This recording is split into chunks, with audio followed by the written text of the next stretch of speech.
Good evening, everybody, and welcome to Bahrain. We're here at the 5.42 kilometres international circuit, and of course, it is in Sakhir, purpose-built for Formula One. We haven't got Formula One today, though. We've got 2022 Formula Sprint 2. It is round 2 of the season, and I'm Tom Dillon. I'm joined by Yousuf bin-Suhayl for this afternoon's coverage. And, well, if anything, or if last week's anything to go by, this is going to be a wonderful race, Yousuf.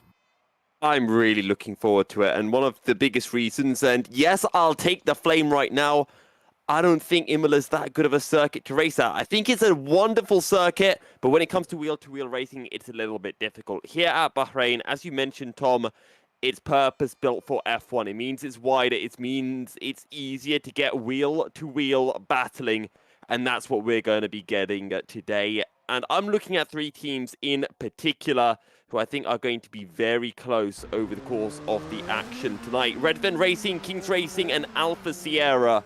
6 drivers battling it out for the win. That's the storyline I'm going for. And yes, and of course, the biggest news of the post-race is that Owen Magauji has got a 10th-place. So in fact, I'm completely stupid. That's for the wrong series there. I was thinking, I don't know this name. I apologise for that. That's bad for me. I read it in the broadcast chat and thought that's got to be for us, but no, it was for one of the other series. So I digress from that one. But we've got a couple of. In fact, I think we bang on into the start of qualifying here. Yeah. And all the drivers starting their first laps.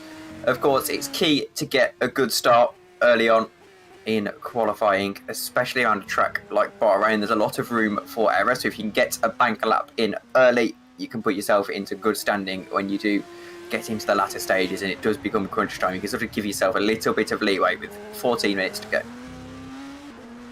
Well, a 15-minute qualifying session followed by 2 14-lap races. Our second race, the grid order for that determined by reverse grid from the results of our first race. Where we reverse grid round, that's anyone's guess. It'll be somewhere between P10 and P15. And the drive that I'm really looking out for in this qualifying session, yes, I'm going to go out on a limb and name the driver as well. Drum roll, please. Scott Mitchell. He was absolutely fantastic last time around in Imola, but sadly he made a couple of minor mistakes. I think in terms of pace, easily the fastest driver on the grid. And I think he will be taking at least 1 win tonight, maybe even 2 wins. I would have to agree with that one. He was absolutely rapid, but I think you also have to look at Stephen Lexo. Topped practice, which happened a few minutes ago, and is now on his first qualifying lap. Down into turn 1, he's going to hit hard onto the brakes, down into first gear. These cars are roughly like Formula 3 cars, which to my knowledge haven't raced at Bahrain for a couple of years now. On the DRS, on the power, through the gears down one of the first of, I believe, 3 straights at this circuit. Braking just before the 50 board. Third gear, keep the car nice and planted. He actually opts to run second gear, Stephen Lexo, through that corner. Then he's going to go through the snaky section. Keep the car absolutely on the curves, on the limit, in 5th gear before braking hard down into first gear. He slightly misses the apex. He does well to get the rotation. He does actually, Stephen Lexo, as he heads up into turn 10, probably the most difficult corner on the circuit, braking just at the apex, down to either second or first gear, keep the car rotated in and just a little bit of a slide on the exit before back on the power, back on the DRS and preparing for turn 11. This is one of the also more difficult corners on this circuit. Just get the car dipped in, don't run all the curb on the exit, will just lose you time, and then get the car back up, set up for the almost flat right-hander of 13, and then braking again. Third gear, back on the power. Now he uses a lot of curb, and this is a pretty, well, it's a pretty mediocre lap from Stephen Lexo. He seems to be a little bit oversteering and just not quite on the limit of the car. He's going over the limit a little bit, brakes down into the final corner. Third gear, a little bit of a correction, but he's going to cross the line. We're going to see what this lap time is. It looks like it's going to be decent. It's going to be a 47.4. So he is going to go to the top of the timing tower for the time being. but the question is, for how long? I just took a quick look to the YouTube chat, and people are calling me their beloved, so I'm getting a bit weirded out now. I don't know what I've been doing, but hello everyone. Thank you everyone so much for tuning in.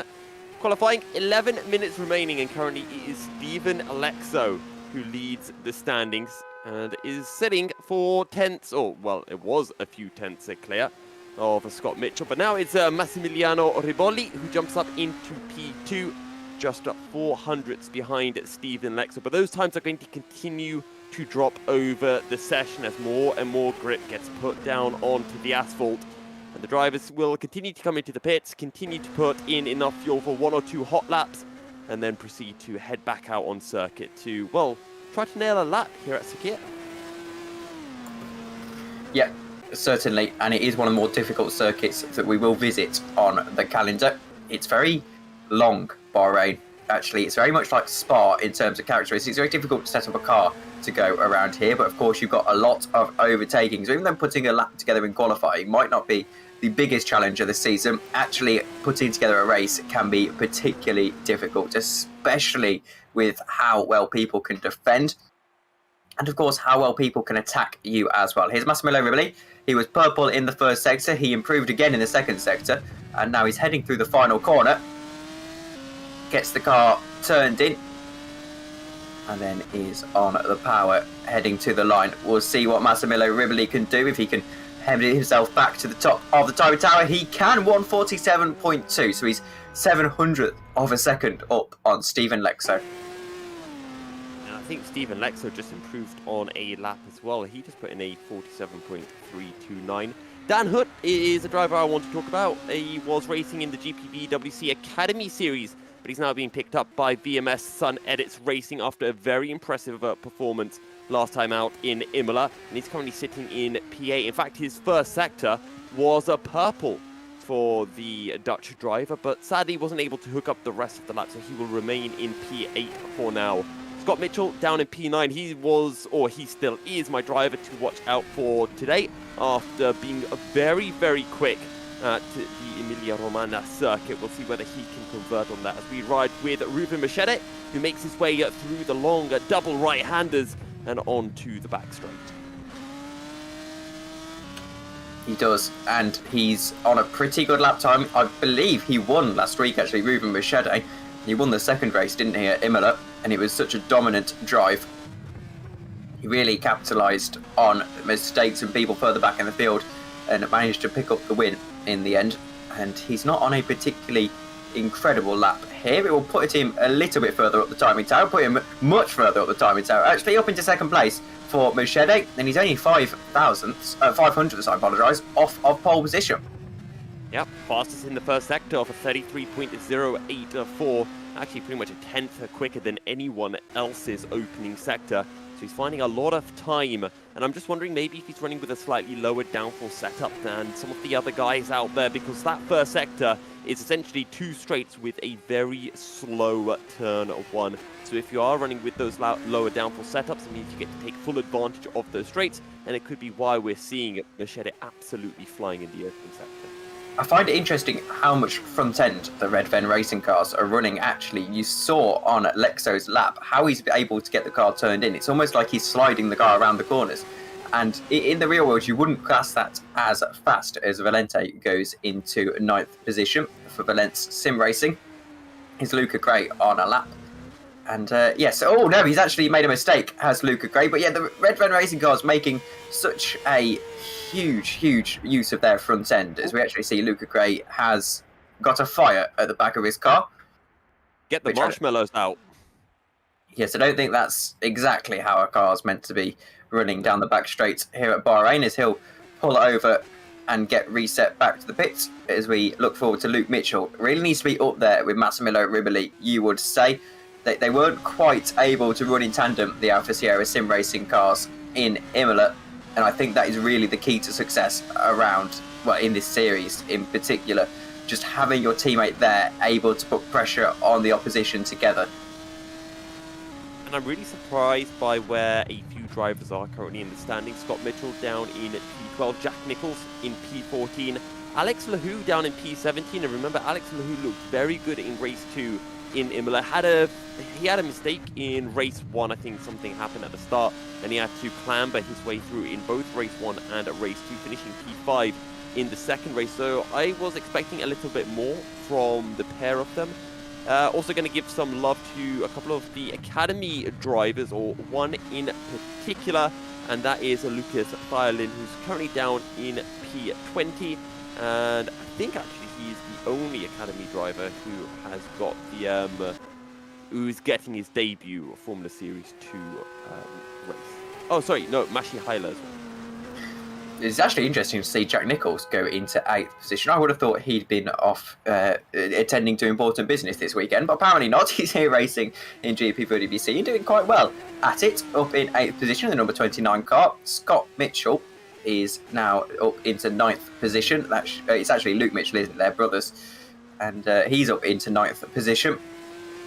And I know it was Scott Mitchell in 9th, and then Luke Mitchell's in 6th. All the Mitchell brothers are confusing me as Jack Mayer goes purple in the second sector. And we'll see what he can do through the final corner. Not quite got as much front end as the Red Ven cars. You can see that visibly. The Red Ven cars really having to fight through the corners. We'll see what he could do regardless. And he's not going to go pole, but he is going to go up into 6th position, Jack Mayer. I think maybe Luke Mitchell and Scott Mitchell are on the wrong sims, because Luke Mitchell is the one who is absolutely flying so far. 33-0 in the opening sector for the Brit. And whether he can convert that in the second and third sectors, we'll have to wait and see. But currently, it's looking to be a very, very quick lap.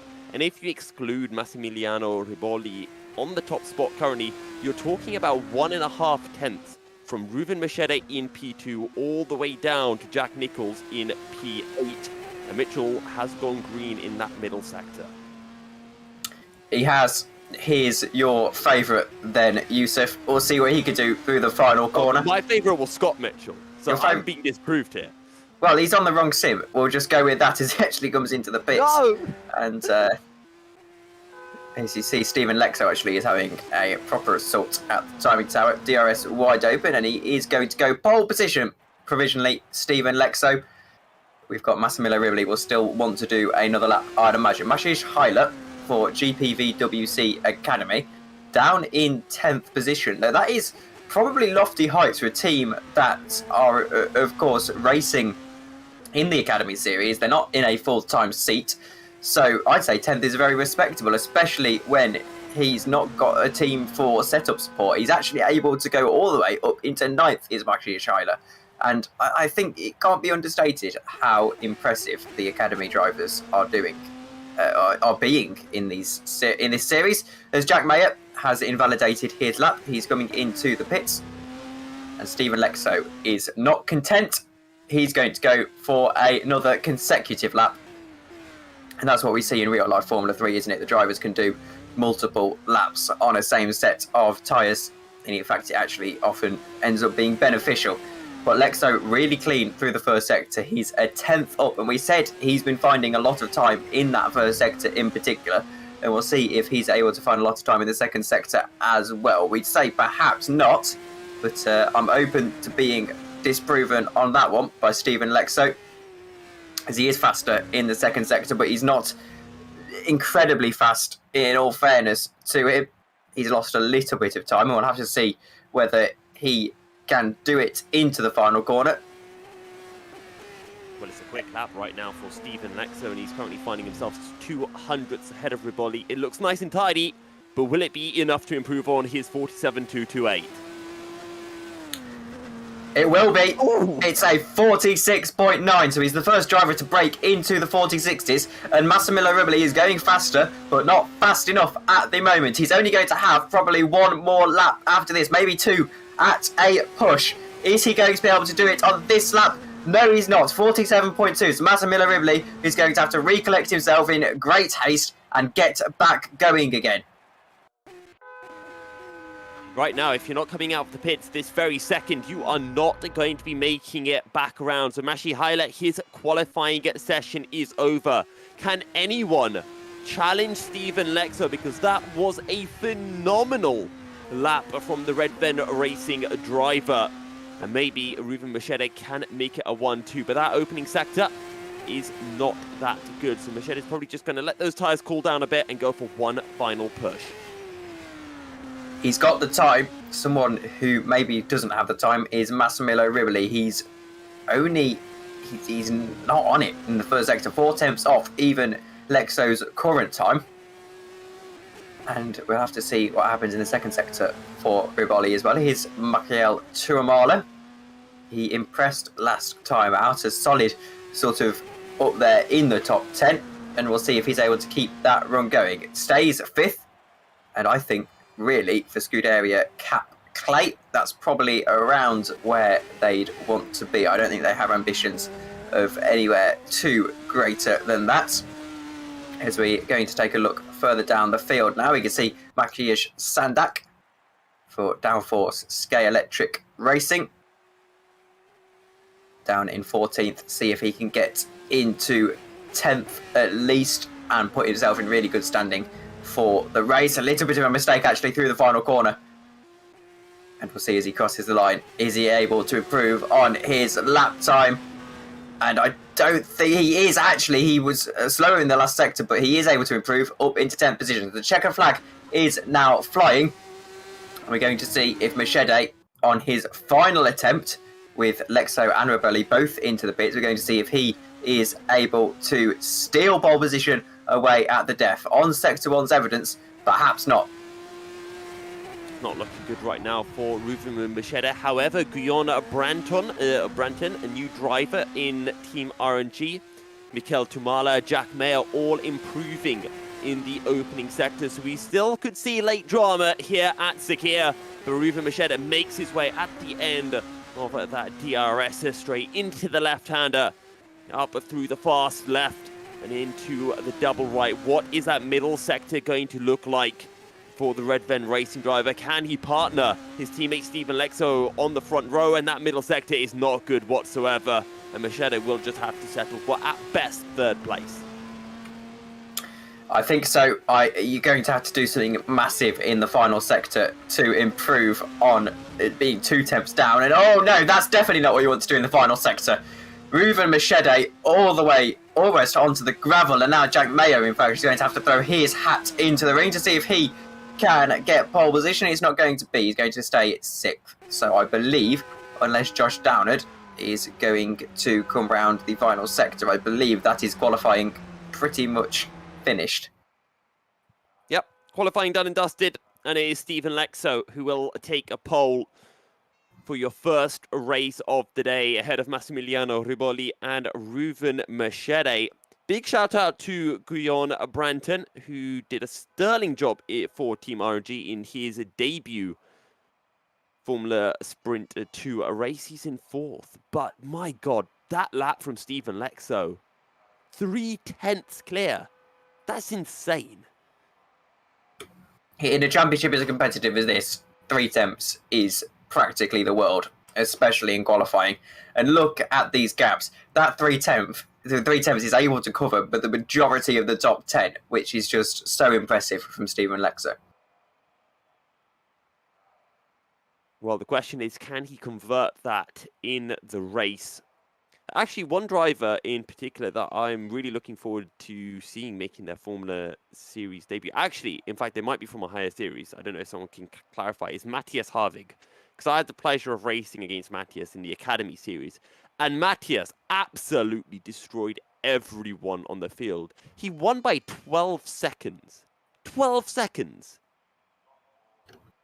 It was nuts. So, yeah.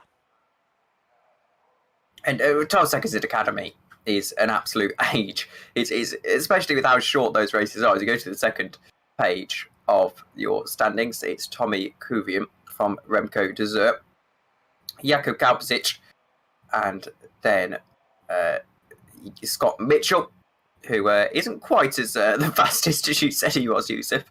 Yeah, see, I think he thought this race 2 coming up, so he wanted to qualify as close to 15th as possible.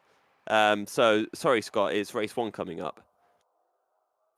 Yes, so he'll have to see what he could do in race 2, perhaps put himself into contention for race 2 pole position. But then Dan Hutt is in 15th position from Alejandro Valente, then Dan Hayek from Josh Downard, Bryn Evans, Adrian Diego. And in fact, some of the names on that second page of qualifying standings, you'd expect to see them at the front. So it's very interesting to see how that's sort of panned out, and of course how that's going to pan out throughout the rest of the season.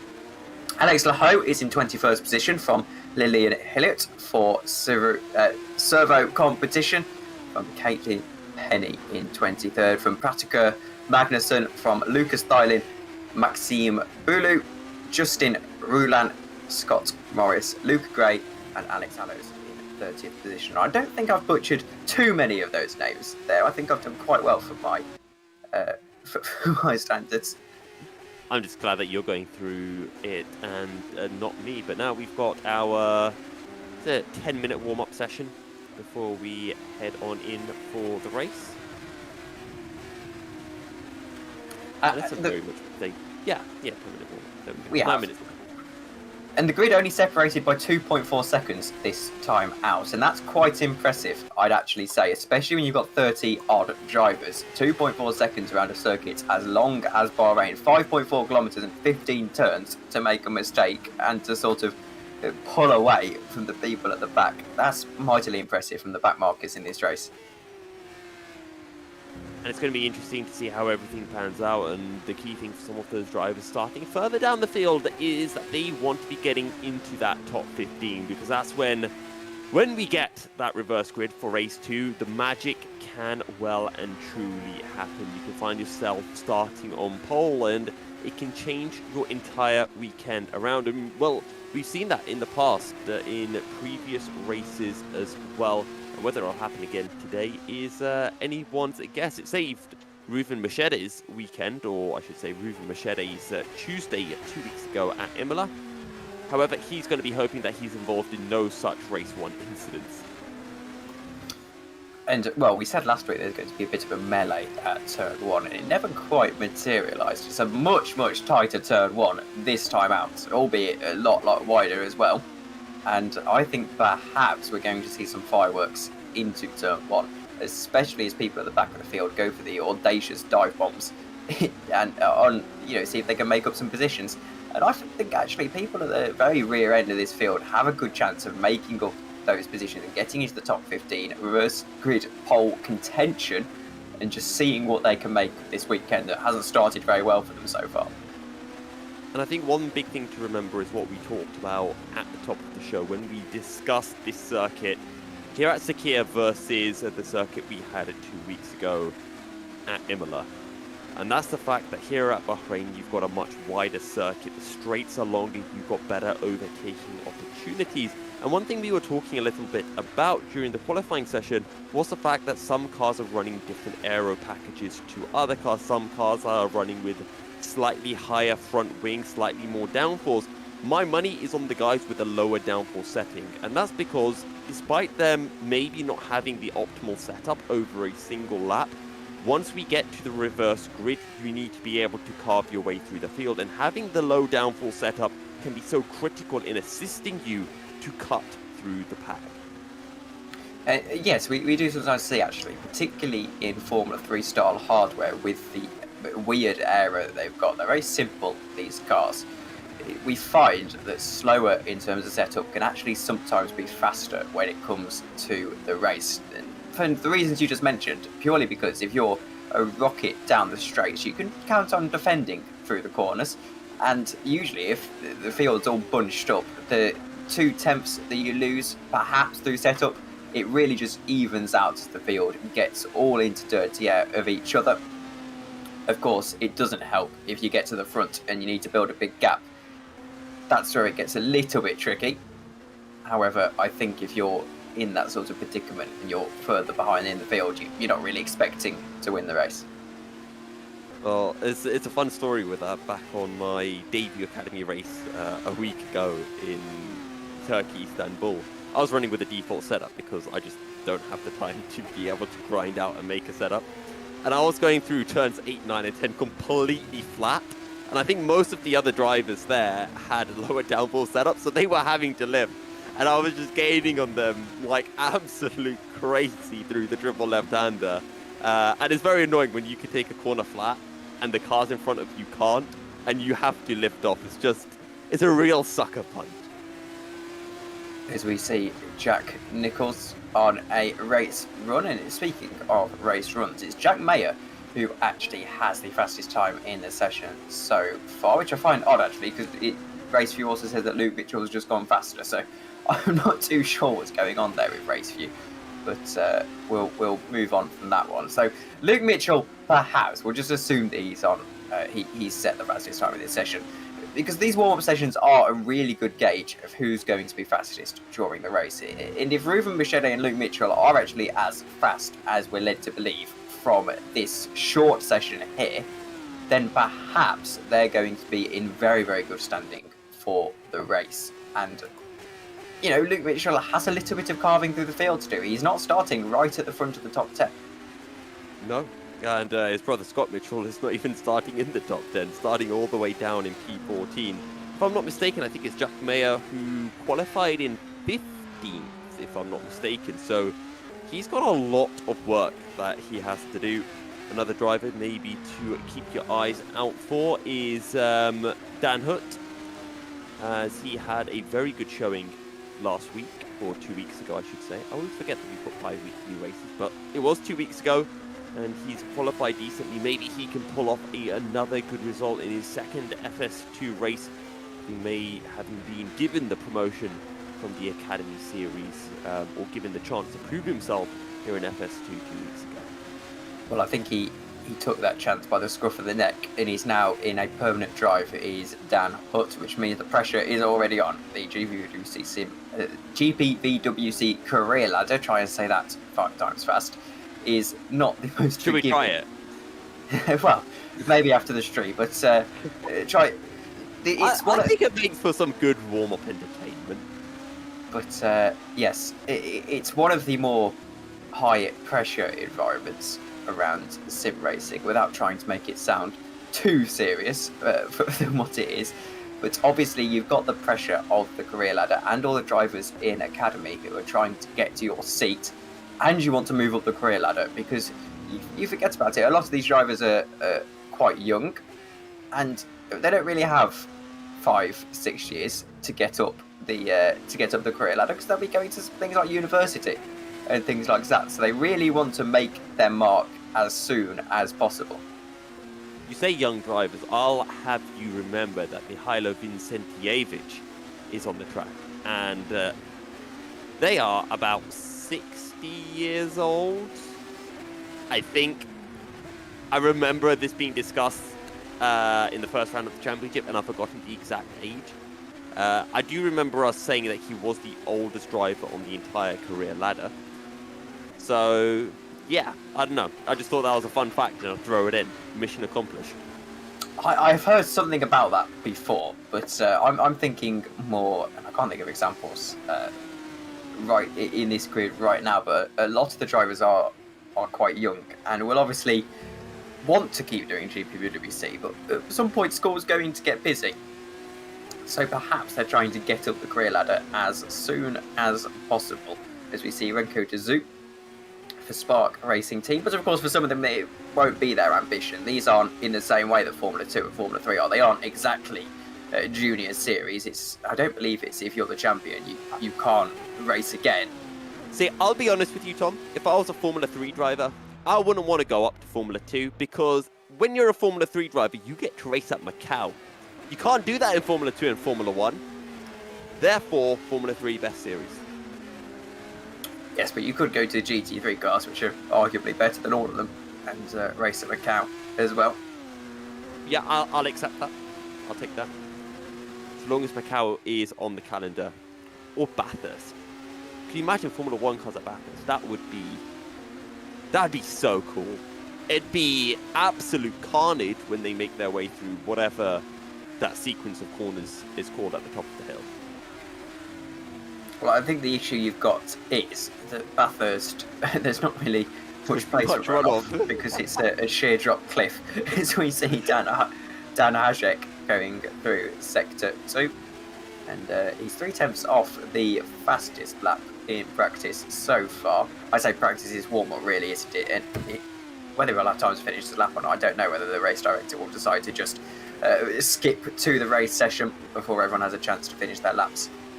But that race session is going to be so hotly contested. 15 laps around this circuit, which is going to take quite a while. It's going to be two practically half-an-hour races. So in terms of calling them sprint races perhaps is a little bit unfair, as there's probably quite a lot of attrition in them. Absolutely, and one of the things that I was finding in my first academy race here on RF2 in the career ladder is that you can really flat spot those tyres, and it was very surprising for me after about 5 minutes of racing that my wheel was starting to vibrate. I was wondering what on earth is going on, so I put it in the chat, and the guys just said, yeah, you just flat spotted your wheel and your wheel's vibrating as a result. By the end of one of my races, I could almost feel my teeth falling out from the vibrations of this wheel. So yeah, you've got to be smooth. That is going to be one of the big things, because otherwise not only is your wheel going to be vibrating like crazy, it's also going to mean that you are losing out on a little bit of grip as well.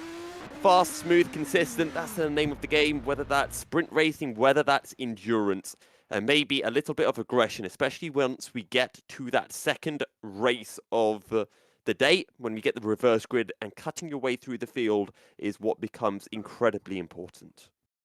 And in many ways, there's actually a lot of pressure on this first race, because not only are you trying to drive for the points in the first race, you don't want to put yourself in a disadvantageous position when it comes to that second other sprint race. They aren't equally weighted in terms of points, of course. The first one is on the standard MotoGP points system, and the second goes 20, 17, 15, 13, 11, 10. So it's not quite the same in terms of how you can prioritise the races. But obviously you don't want to be starting in 30th position because you've gone all out into turn 1 and broken the car.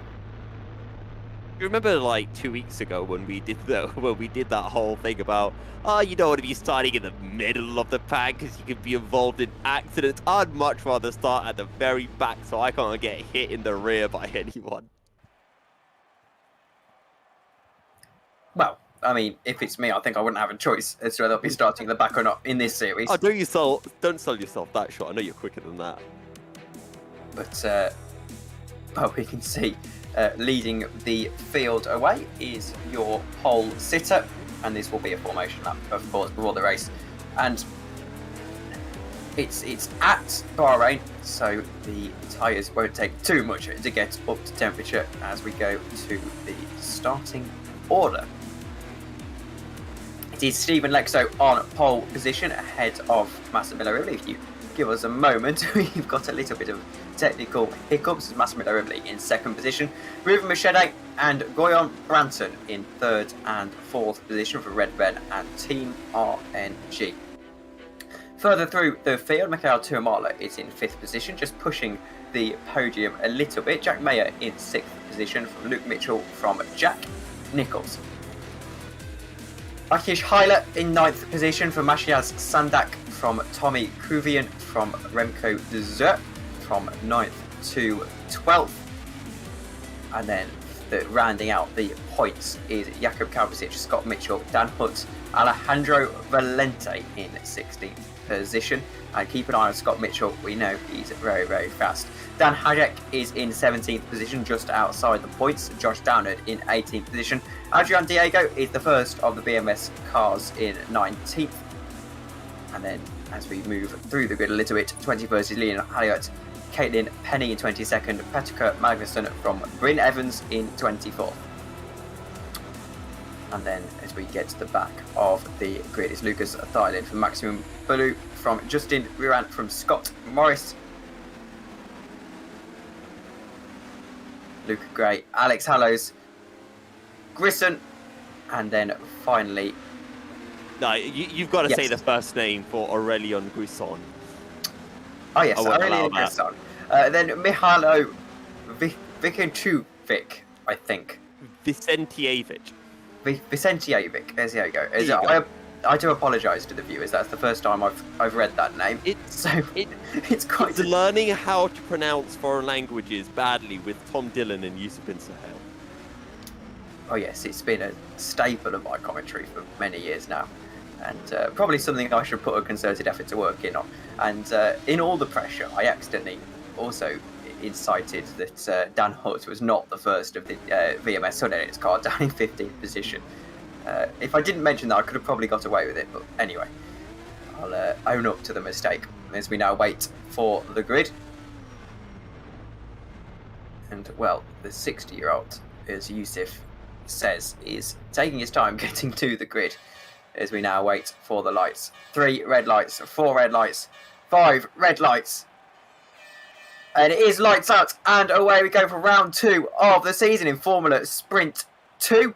As heading down into turn 1, Stephen Lexo gets almost a perfect start. He's defending from Massimiliano Riboli, who just senses an opportunity down the inside. But then Ruben Machete thinks that perhaps there's an opportunity around the outside of Massimiliano Riboli before they all have to go line of stern, heading down into turn 3. There's a little bit of argy-bargy further back in the field. As you can see, Branton trying to make moves up into 5th position, perhaps down into turn 3. And then there's the other Alfa Sierra car. Goes for a huge dive down the inside and almost makes a position from it. Not quite. Branton is still going to fight this as hard as he dares, and he just edges him out. You can see Jack Nichols in the background having to go a little bit defensive from one of the GPVWC Academy cars, who's had a very good start indeed. Here's Adrian Diego for VMS Sun Edits Racing. His teammate Dan Hutt coming under pressure. And around the outside, perhaps down into turn 10. Not quite going to happen. They're going to have to stay line of stern for the time being. And that was an impressive, but also very clean first lap. Oh no, I take that back as there's people off on the background. He's just running a little bit wide, but Ruben Machete did not get the best of starts, and he couldn't find a way through on Riboli into a turn 1. And as a result, he came under pressure from Jack Mayer. Now it is the Englishman who is up to P3 and can try to hunt down Massimiliano Riboli for P2 as the cars make their way onto the penultimate straight of lap 1. Stephen Lexo leads with Massimiliano Riboli and Jack Mayer. It's been a brilliant start from Stephen Lexo. It looked for a second that Massimiliano Riboli might be able to take him into turn 1. Wasn't to be. So now Stephen Lexo's got to put the hammer down and make sure he can get out of DRS zone. That is no mean feat, however, particularly on a track like Bahrain with so much slipstream. Importantly, Jack Mayer has managed to get himself up into that 3rd position. There we go. There's a dive from who's that? Is that Branton going up into 5th position on Mackerel Tuamela?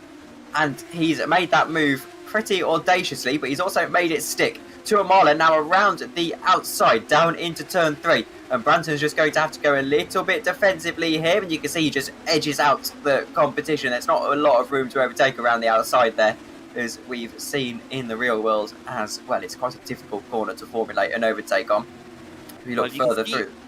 You can see the rear end of cars going a little sideways. Patrick Magnussen, you try to hold it around the outside of turn 5. That can always end in disaster. And he's off into, well, the abyss practically as he rejoins the track down into the right hairpin. Careful not to collect your fellow driver. And that was a pretty scary rejoin from Magnussen, as you never really know when there's people coming there. It's not a lot to see out of the mirrors in these cars. We see Maciej Sandak is trying to make moves further forward. Then Mikhail Tuamala also trying to make moves further forward. He thinks that perhaps if he can just get past Branton, he can knock on the door of the podium here. Though Branton, of course, is clearly in a very, very racy mood, making such an audacious move down into turn 1. Tuamala isn't going to be deterred. However, he's going to see if he can go around the outside into the final corner. And I'm not too sure why Branton's defending here, as that's just going to ruin his run down into turn 1. Tuamala is going to get the switchback. And I think when the DRS gets enabled on this lap, he's got a very, very good chance at the overtake. Keep an eye on Luke Mitchell, though, as he also is going to try and make this a 3-way battle for 5th position down into turn 1. Jack Nichols is trying to get involved in the background as well, down into turn 1. Who's going to edge them out? It's going to be Luke Mitchell all the way around the outside of the both of them. That was a spectacular move down into turn 1. Now he needs to get his head down and try to close in onto Ruben Machete up ahead. If he can join that three-way battle for the lead, he could be able to break away from Branton and Tumala behind him. And how he's managed to get the overspeed around the outside to take both of them. I don't think that any of them are expecting it. And well, Luke Mitchell, certainly an opportunist, and he's made a very opportunistic move, and it works out absolutely perfectly for him. Well, he was ahead of the pair of them onto the brakes, and because he's on the outside, he can brake that little bit later. He had full confidence of his abilities and the amount of grip that he had available to him, as Alex Lahu a little bit off circuit means that he can't get on the brakes in time. He gets past by one, and now he has one of the King's Racing cars. Oh no, they've touched! Oh, I don't really know where you put the blame. That might be on Alex Lahu, but it's going to be one for the stewards to look at the end of this race. Luckily, both of them got going again without too much damage. And well, I think that was really just a little bit of merging into one. It's one of the tighter corners on the circuit. And well, we've seen in Formula 2 in real life, you can't really make a move there. As we see, Massimiliano Riboli now is trying to edge into the lead over Stephen Lexo. He's going to have the help of DRS on this lap. You can see the yellow on the steering wheel means that it is ready. And now back to green. And you can see he's got all of the benefits of that rear wing flap opening up. It should be, I believe, about 20 kilometers per hour faster. Now Jack Mayer actually is going to try and spoil the party a bit down the inside. And I don't think Riboli saw that coming. Jack Mayer has got the move up into second position out of absolutely nowhere. I think Guillaume Branton just found a way through onto Tumala as well, and now Jack Nichols right on the back of the pair of them as they make their way up towards turn 4. Tumala will look to the outside. Jack Nichols will tuck in behind Branton. Branton holds on to the position, and Jack Nichols will go up the inside of Tumala. They're now side by side, trying to squeeze each other as we make our way into turns 5 and 6. But Jack Nichols with the inside gets the job done, and Tumala is demoted down into 8th. And who said commentators couldn't drive? I'm not too sure how Jack Nichols got through there. There didn't seem to be a lot of room, and he's managed to squeeze the car through. He actually locked up a little bit down into turn 3. Just locks up the rears, got a little bit of extra rotation. It actually helped him slip through. Not sure whether it was intentional driving, but it was certainly very good driving nonetheless. Massimiliano Riboli now trying to pick up the scraps of what has overall been a pretty frustrating couple of laps, being overtaken when he was trying himself to overtake for the lead. He had to really pull out of his line for the first corner as to avoid a collision. Stephen Lexo, however, almost out of DRS range. He's just got to get 2 more temps and he'll be smooth sailing in this race. Now that Luke Mitchell has found a way through on Guillaume Branton, he's actually matching the pace of those ahead, putting in a 48.0. And the guys behind him, they're stuck in the high 48s and 49s. The issue, though, for Mitchell is that he's not really closing in on Machete. And if he is, it's nothing more than 1 to 2 tenths per lap. In fact, as they cross the line, Machete puts in a 48.1, Luke Mitchell a 48.399. As well, that is Mr. Nichols going up the inside of Branton. Easy does it, and Branton doesn't put up too much of a fight. It's really on a charge. Jack Nichols, 48.4 on that previous lap, which isn't faster than the top guys. However, it's certainly fast for where he is right about now, and he'll have Luke Mitchell in his sights. There isn't too much of a gap between those two. We see Alejandro Valente trying to make a move for position 11. He's got someone behind him. That's Dan Hutt in his debut race in a full-time seat. And Dan Hutt looking to impress early here, and a P11 finish or even a top 10 finish would look very, very nice for his new team. Jack Mayer is in fact been able to squeeze a little bit out of Massimiliano Riboli as Riboli went a little bit deep into the hairpin, and now Jack Mayer can set his sights on the lead and of course the race win. Yeah, Mayer's got himself a nice little gap to Riboli behind him and is on the tail of Stephen Lexo. Not much in terms of pace to separate these two drivers. And right now, Jack Mayer, he can just bide his time. He can wait for the perfect opportunity. He doesn't have to do the move just yet. Still a lot of laps remaining. And for Mayer, he just wants to sit behind, just wait, understand, study how Lexo drives, study where he's faster than the car ahead, and use that to formulate a strategy on how he wants to pass the Redburn Racing driver. And as it stands, it looks like Stephen Lexo is in fact going to go to the top of the standings at this early stage in the season. Of course, we're only on race 3, so don't read too much into the standings just yet. As you can see, actually, a full-on skirmish towards the back of this little gaggle of cars. Tuamola having to go very, very defensive. And in fact, they make a little bit of contact. This is the battle for 7th position. They're battling like it's the World Championship.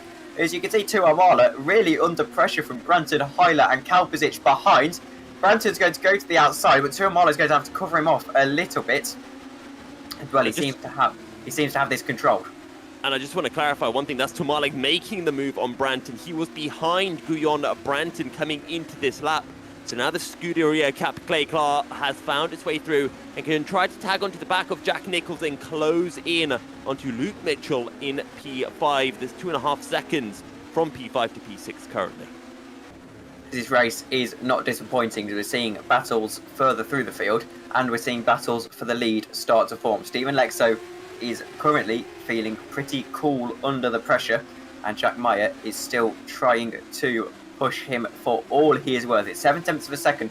That's a gap. They've managed to drop Riboli a little bit behind, and I think perhaps Meyer will feel that he has to get a move on here. We're already halfway through this first sprint race of the evening, and well, Meyer isn't going to have a lot of time to make this move. He's really got to set him up quite soon.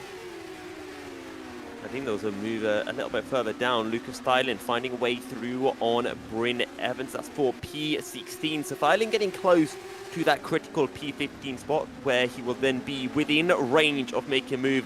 And now he's on the back of Mashi Sandak. And Mashi Sandak has been having a good race, especially when you compare it to the performance from 2 weeks ago, as Guyon Branton now has to go defensive as Hyler looks for the outside, gets the move done, and now covers the inside. You see around the outside as well, under pressure, Branton. I'm trying to see who that is around the outside. Is that Kalpasic? It was as well. Alejandro Valente now finding himself going very defensive. I'm pretty sure he was ahead of this little gaggle on the previous lap, and now he's going to have to try and get his position back, and he's not quite going to go for that move. However, they're going to make a little bit of contact ahead. Yep. Well, that was Dan Hook going down the inside of Sandak, and I don't think Sandak left enough room. There was a bit of contact. Maybe Hutt went too late onto the brakes. Contact between the two of them, not enough to allow Valenti to find a way through, but he's going to send it down the inside into turn 8. And I think he's got the job done. The two will be side by side as we head down towards turn 9 and turns 10. And turn 10, Alejandro Valente still trying to make the move that will put him up into 12th position. He'll feel a little bit disappointed losing a position or two on the previous lap. And, well, he's now going to have to wait. Here you can see Stephen Lexo is as close as ever. And perhaps this is going to be his opportunity down into turn 1. He's just going to have to get a good exit out of this final corner. Keep in mind that Massimiliano Rivoli is there. And Massimiliano Rivoli will pounce whenever he can. So perhaps these two battling could be a bit of a double-edged sword. Jack Mayer is having to lift off into the braking zone, not to save fuel, but to make sure he can get the best exit possible down into turn 1. Let's see what he can do. He's alongside before the DRS zone, and now Jack Mayer, the move for the lead. It's not going to be the most dramatic move of all of his career. He's going to weave and weave and weave and try and cover off an attack down into turn 1, and Jack Mayer is going to send himself into the lead. And that was textbook driving. It was the setup for the move that did it for me.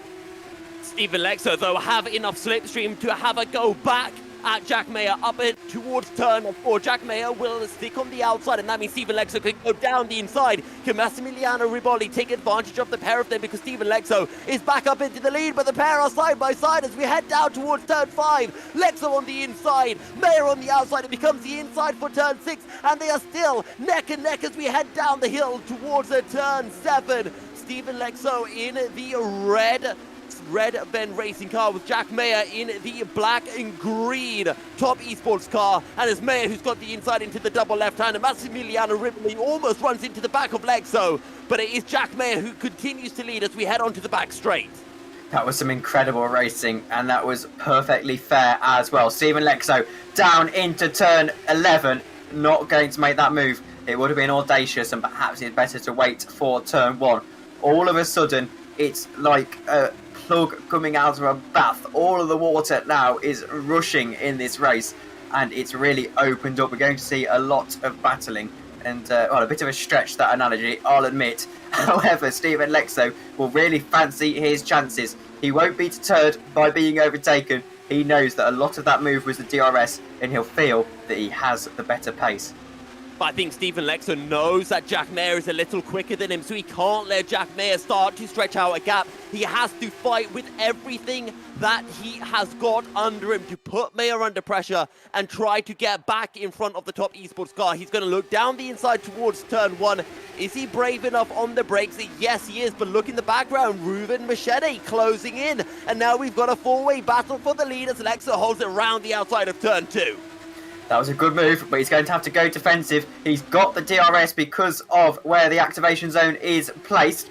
And then you can see, there it is, Jack Mayer down the inside trying to make the move. Lexo holds it around the outside, and just a little bit of a tap from Riboli behind allows Lexo to breathe for a moment. And now it's Jack Mayer who's going to find himself under pressure from Machete and Riboli from behind. As I think we go to look further through the field, you can see Branton apologised to cut you off there, Yousuf, but Branton tried to make a move for Team RNG up into 9th position. He's going to have to wait for the DRS zone. You'd think this is on Jakub Kalpasic, who I can tell you from first-hand experience is a very, very good driver, as Alejandro Valente is actually DNF'd from the race. Guillermo Brandt has just been dropping down the order. Remember, he qualified in 5th or 6th for this opening race, and now he's all the way down in P10. There you go, he started in P4. So it's not been a good race for Brandt. Maybe just doesn't quite have the consistency, he isn't comfortable enough with the setup on his car.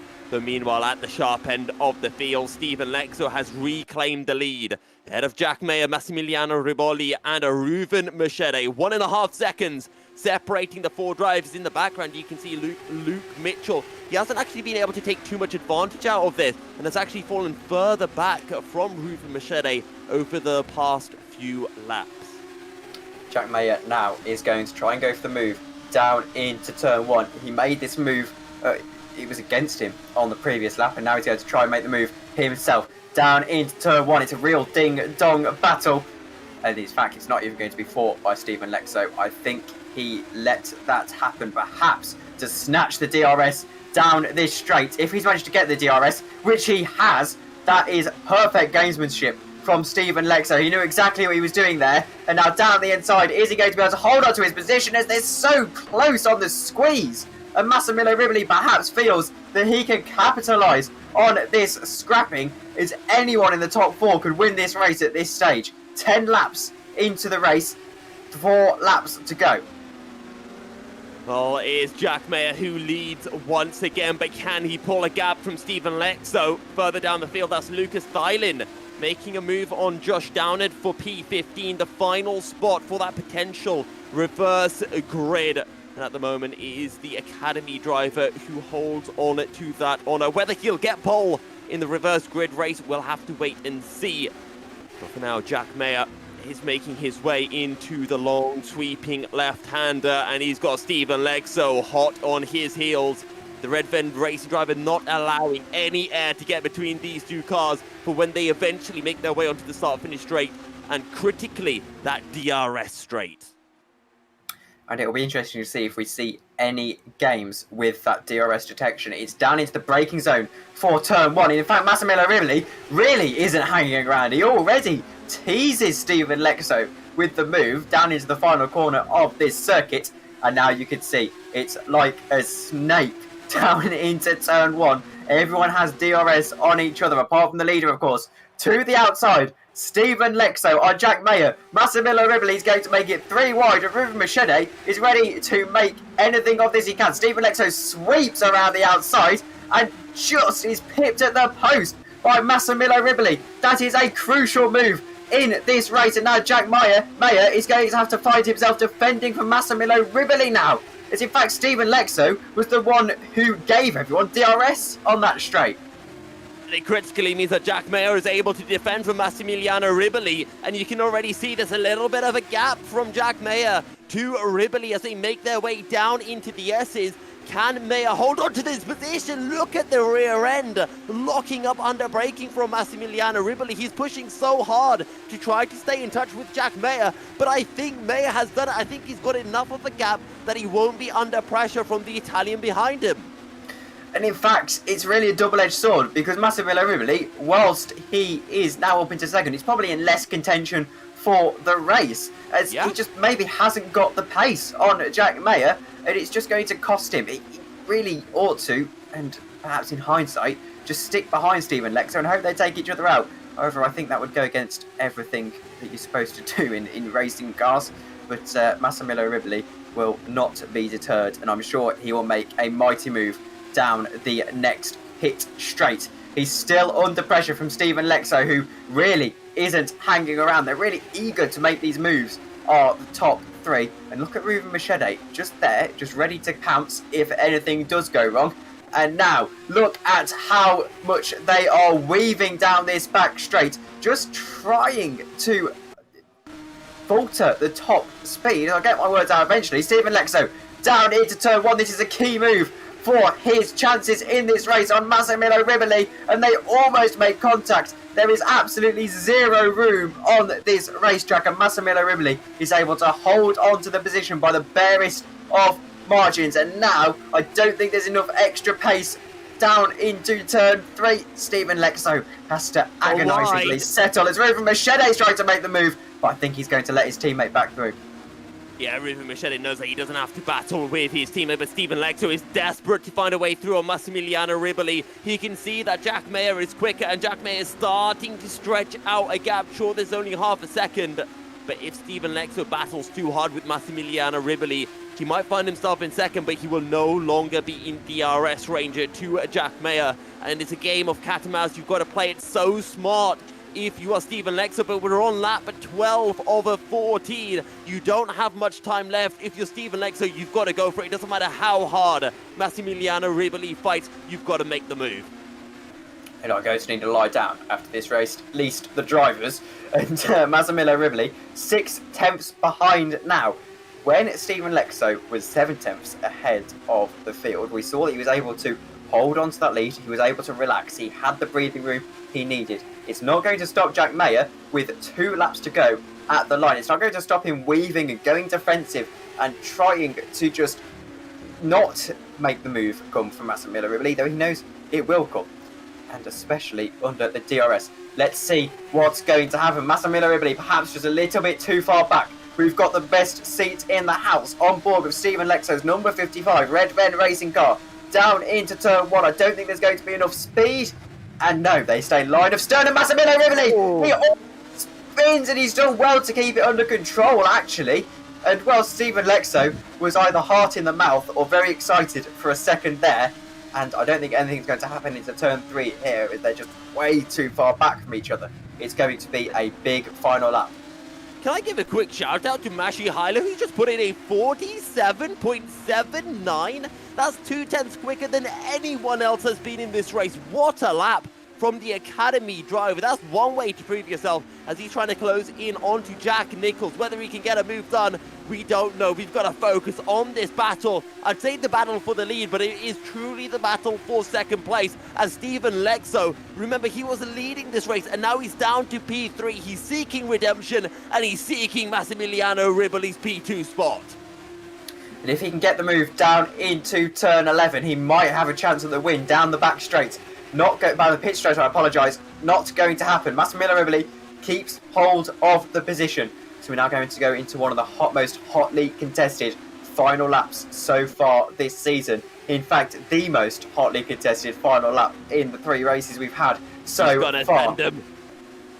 And oh dear, he is so close. Is Stephen Lexo. Massimiliano Riboli is really going to have a tough time holding on to second position in this race. And in fact, Jack Mayer is going to have a difficult time holding on to first position in this race. Now, this is crunch time for Stephen Lexo. He's got the better speed out of the corner. He's got the DRS, and he's going to make the move on Massimiliano Riboli. He's not going to benefit from the slipstream ahead, but he is going to get the move back out. Massimiliano Riboli is just a little bit faster. God. He's got so much top speed, and now the dive does go and they make contact. He has to push him out of the way, Stephen Lexo. Massimiliano Riboli just is able to hold onto the position. What's going to happen down into turn 3? He has got so much top speed. It probably explains why he's slower. Around the outside, Riboli holds on to second position for the time being. No matter how many mistakes he makes, no matter how squirrely the rear end gets, he holds on to position. And now Jack Mayer just has to put in a pretty decent last half of a lap, and he can perhaps win this race. He'll definitely be starting to smile. So these are the most high pressure few over corners. A second ahead of Riboli. It's over a second. Riboli will not be getting DRS, and maybe Stephen Lexo finally has an opportunity to go for a move. Was it under a second? Yes, it was. And Massimiliano Riboli surely can defend from Stephen Lexo. Perhaps it's going to be a move into that final corner. We've seen a few of the drivers think about it, but Massimiliano Riboli has got the top speed on that setup. You nailed it in the pre-race, Yousuf, saying that perhaps if you've got a lower downforce setup, you'll be slower, but you'll actually end up being faster when it comes to race pace. That's exactly what's happened with Massimiliano Riboli, and he might be able to hold on to a P2 that I don't think anyone thought he could get at the start of this race. Jack Mayer now needs to just navigate one final more corner as Stephen Lexo tries to make a move around the outside. Massimiliano Riboli not quite able to, well, he's able to defend of it as Jack Mayer wins the race, and now it's going to be a matter of who can get the drag race to the line. Is it going to be Riboli or Lexo? It's just going to be Riboli by the skin of his teeth. That was huge, and Jack Nicholls and Mitchell also had a drag race to the line. It was actually Jack Nicholls and Szymon Frelik closing into Nicholls on the final stages of the race. Szymon Frelik on the final lap, a 47.6. What a lap!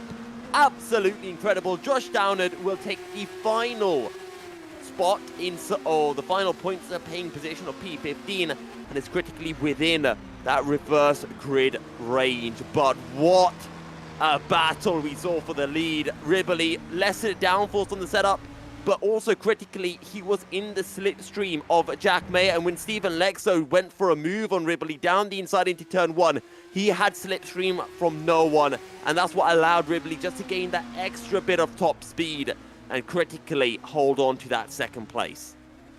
And that was huge. And that's probably what did his race all the world of good. And that was probably the most intense race I've commentated on for a very long time. And I think I need a very, very big drink after that one.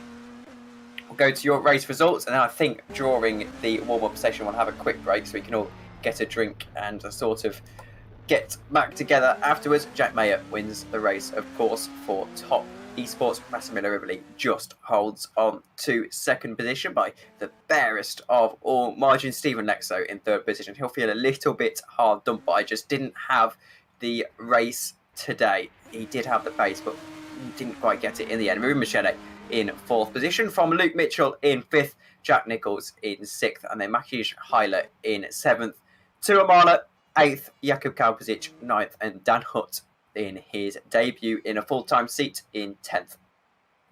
Sandak in 11th position from Branson, Hajek, Diego and Downard. They'll be all in contention for reverse grid pole position, depending on whether the random number generator smiles upon them.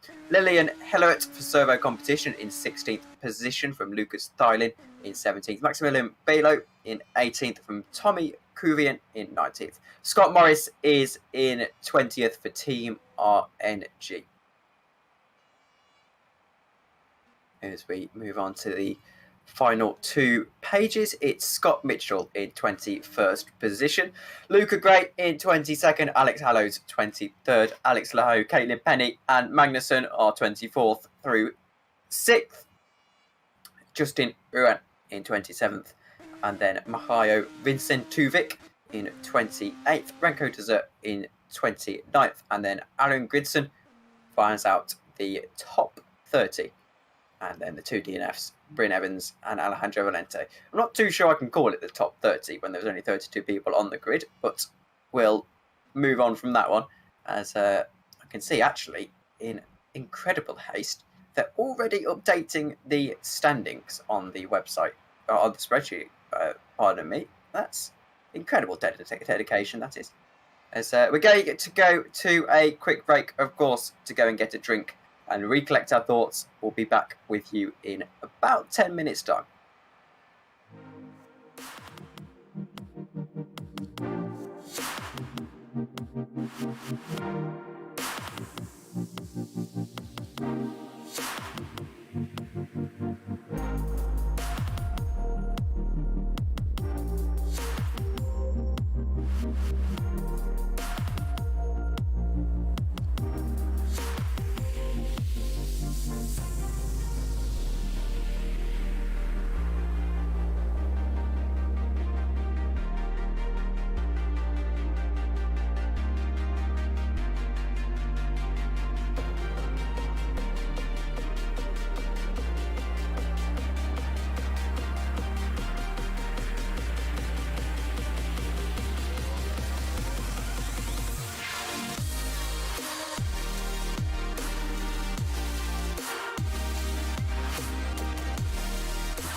Welcome back to Bahrain. We're here for GPVWC Formula Sprint 1 and we're just getting ready. The grid's just gridding up for the second of our two races here at the Bahrain International Circuit. It's going to be 14 laps once again. It's obviously a 5.412 kilometre circuit.